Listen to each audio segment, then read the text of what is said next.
हाम्रो उहाँ म्याम चाहिँ यहाँ डिटक्स गर्नुलाई पहिलादेखि नै यहाँ आइरहनुहुन्थ्यो शरीरलाई शुद्धिकरण गर्ने। नमस्कार म्याम।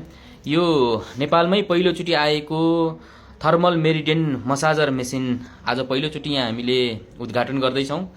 हजुर यहाँनिर चाहिँ यो मेसिनमा अहिले बसेको 10 मिनट जति भयो।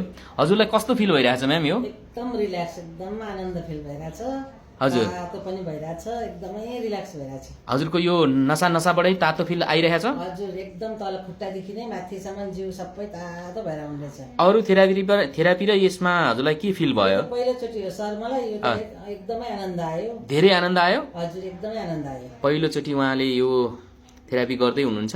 यो नेपालमा पनि पहिलोचोटि नै आएको हो र अन्य विकसित ठुला राष्ट्रहरूमा चाहिँ यो चलिरहेको छ। त्यसैको आधारमा यसलाई हामीले रिसर्च गर्ने क्रममा अब नेपालमा पनि ल्याउनुपर्छ भनेर हामीले यो थर्मल मेरिडियन मसाजर जुन मेसिन ल्याएको छौँ, यसले चाहिँ ब्लकेज भेनहरू सबैलाई खुलाउने काम गर्छ र कोलेस्ट्रोल, प्रेसर, सुगर जस्तालाई पनि एकदम राम्रो काम गर्छ। आज पहिलोचोटि मात्र उहाँ यहाँ बसेको कारणले गर्दाखेरि उहाँलाई यो जुन 10-12 मिनट बस्दाखेरि नै उहाँको शरीरमा चाहिँ रिल्याक्सपन भएको कुराहरू उहाँले बताउँदै हुनुहुन्छ। रिल्याक्स भइरहेछ नि होइन? एकदम जसलाई गाह्रो भइरहेछ, ब्लकेजहरू छ, गाह्रो भएको छ भने, सुगर प्रेसर छ भने आउनु होला। ल अरू थेरापी गर्दाखेरि हजुरलाई कस्तो फिल भएको थियो म्याम यहाँको? एकदम त्यो डिटक्स पनि एकदम आनन्द आएको थियो। हजुर त्यो भन्दा पनि यो एकदम राम्रो लाग्यो। यो अझ बेटर भयो। हस् म्याम। ल तातो पानी राख्नु पर्ने, हजुर आफै तातो आउने। हजुर ल हस् म्याम, हस्। Thank you sir.